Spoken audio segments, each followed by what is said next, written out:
Hi there, my name is Bill Clement, Managing Partner of South Coast Financial Partners. Today we're going to talk about the 6 types of buyers that you need to know before selling your business.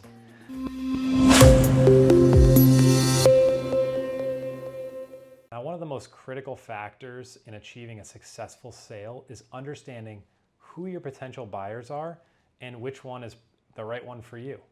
Now, not all buyers are created equal. They all bring money to the table, but they also all bring other requirements and needs and wants, motivations. And depending on the type of exit that you have planned for yourself, knowing them will help you tailor your approach to these conversations to find the right fit for your business and make sure that you get the most out of the sale. So let's break it down. The first category of buyers is strategic buyers. These are the kinds of buyers that everybody aspires to sell to. They are the large companies with deep pockets, they write the biggest checks, and they're typically thinking about your business from a 10 or 20-year perspective in the future. So they're thinking of synergies. What are ways they can cut costs? What are ways they can increase revenue, improve efficiency? All the kind of intangible benefits of integrating your business with theirs. They're also thinking about market expansion. Can they access new customers, new deals, new geographies by acquiring your business that they just can't get into on their own? Maybe you have some really unique technology or intellectual property in the form of patents or trade secrets, manufacturing process. You might even have really deep customer relationships that they just can't get into. All these things are very interesting to a strategic buyer, on top of the normal low-risk recurring cash flow that all buyers are looking for. Now, strategic buyers are attractive to you as a seller because they will often pay a significant premium above what other buyers will pay because it aligns with their long-term goals. They're thinking big picture, they're thinking outside the box, and they can make a business decision on buying your business versus making a strictly financial decision and looking at a return on investment over 5 years. Now, in order to get the most value out of a strategic buyer, you have a little bit more work to do as a seller. You really have to show them how your business and technology, when combined with theirs, can really complement what they're doing and make 1 + 1 = 4 or 5 instead of 2. Now, that's a job that is not easy to do, but again, the upside, if you can do it well, is tremendous. So strategic buyers are definitely the first in the line of buyers that you want to buy your business. Now, let's say strategics just aren't on the table and you're thinking more from a financial perspective. That leads into the second kind of buyers, which are the financial buyers. These are your private equity firms, which have been very popular recently in the media. Private equity firms are basically investment groups that acquire businesses with the goal of generating a return for their investors. Usually, and this is key, within a 5-year window. So they're typically focused on financial performance, growth potential, and that eventual exit that has to happen inside of the 5-year window. What they're looking for is low risk, strong recurring cash flow. That's very predictable, so that way they can plan around that. They're looking for that growth potential, opportunities to scale the business, or maybe in some cases there's private equity groups that are very experienced in a certain industry, and they might look at your business and say, we can run that better. We have better pricing models. We know how to manage it. We can go in there, clean up the shop, clean up the headcount, and maybe get more blood from the stone. And they look at that as a kind of a potential upside for them as part of the deal. And tied in with that is they're also looking at that exit strategy. So if you can believe it, as they're buying your company, they're already planning to sell it in probably the next 4 years to get 3, 4, 5x their return on investment in a very strategic way. So private equity is an interesting kind of buyer. They bring expertise, they bring resources, sometimes they bring capital to the table to kind of help grow the business that you had gotten to that point. They're more likely to offer kind of flexible deal structures. They might allow you to roll over some equity into the deal, which is a great tax strategy. They might even allow you or key members of your team to kind of retain a stake in the company, a role in the company going forward. but they are financially motivated, so that's something to consider. They're probably the most likely to make kind of significant changes to the company early after the closing. And it's just important to understand how they operate and get to know them very carefully during the deal process to know who you're getting in bed with, essentially, who you're selling your company to. And that leads to the third category of buyers. These are your individual buyers. They're typically entrepreneurial folks. They're kind of high net worth. Maybe they've already done an exit in your industry, and they're looking to kind of own and operate a business themselves. And what they're looking for usually is maybe a lifestyle fit, like maybe a business that aligns with their personal interest or experience and goals, something that they really want to put energy into. They're looking for stability. They don't want to buy a dramatic business. They want a business that has kind of a track record that they can rely on.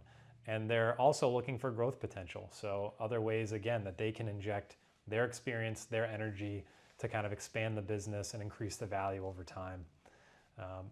Why they're attractive to you as a seller is that the individual buyers, they're typically more emotionally invested in the business and its legacy. They're probably going to take a hands-on approach to management. They're going to be there every day. They're going to work really hard.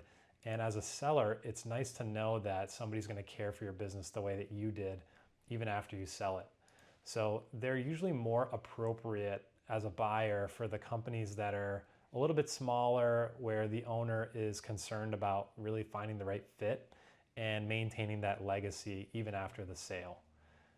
So as you're kind of interfacing with these individuals, it's good to get to know them and understand what their plans are, and kind of make sure they understand like the personal enjoyment and fulfillment that you got out of running the business as well, to really incentivize them to get the best deal. Now, the fourth kind of buyer is definitely unique. It's not very popular today. It was a lot more popular 20 years ago. And it's called an employee stock ownership plan, or an ESOP. And maybe you've heard of this term before. Most companies shy away from these because they're very complicated. They're complex, they're tricky, and for the wrong kind of business, they can be a disaster. But if your business has a very sustainable business model, a legacy brand, loyal employees, this is a great tool for you to kind of sell the business to those employees that have worked really hard to make you successful, to make the brand successful.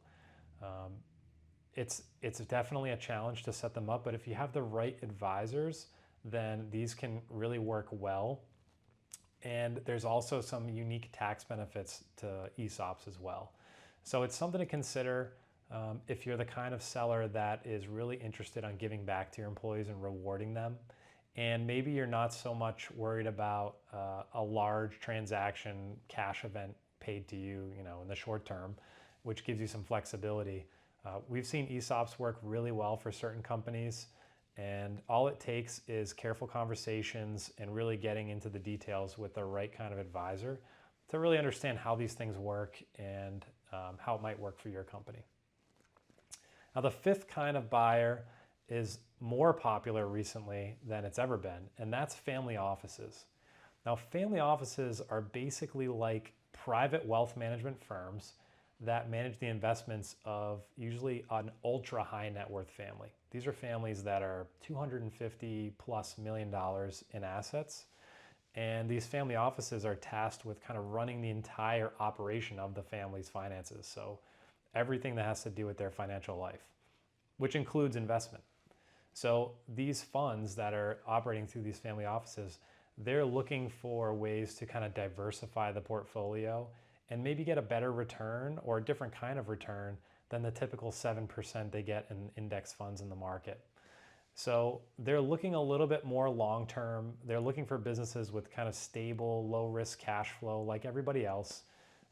And they're looking for some growth potential that can continue to pay them over time. That diversification, they might actually focus on one area. I've seen family offices that focus on professional service businesses, for example, maybe financial services. They'll really lean into that area, or they might lean into the trades and focus on plumbers and electricians. But they kind of build their portfolio in a diversified way where they can get that low risk cash flow and spread out their risk amongst the different industries. And the last really common thing that we see with family office investment is kind of alignment with values.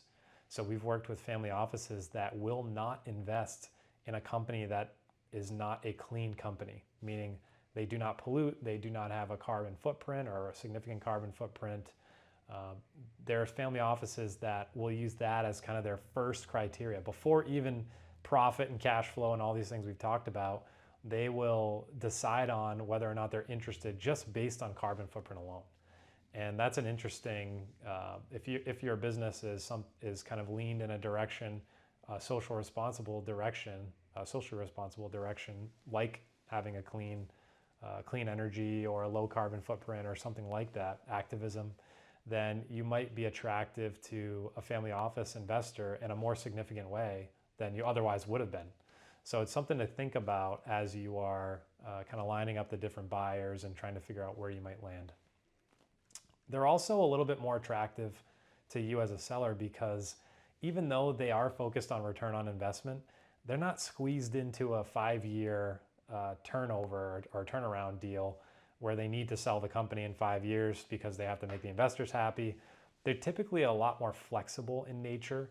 I mean, they run the family office and they have a duty to return that investment to the family, but they're usually a lot more close of a partner. They're working with you, or in some cases, the new management, they really want the relationship to work long term. So there isn't that kind of pressure pushing them to make drastic actions and do kind of crazy things to your company after you sell it just to make their return. The last kind of buyer is probably extremely obvious to most, but deserves a spot on the list, and that's competitors. These are your near peer competitors in your industry, and they're looking at you as a way to eliminate competition, gain market share, and really acquire some key assets. So for them to get market dominance, they are looking at other companies they can buy to kind of consolidate the industry and reduce their overall competition. You might have access to kind of key assets that they need. That could be equipment that's hard to come by. Maybe you're really good at sourcing that equipment or setting it up. It could even be employees. In today's market, skilled labor is a really tough thing to come by for companies. Most are operating with needing more capacity than they have. So maybe you have a great team that has some capacity, and that's something that they really need to ramp up their business. So it could be those key assets. It could even be cost savings.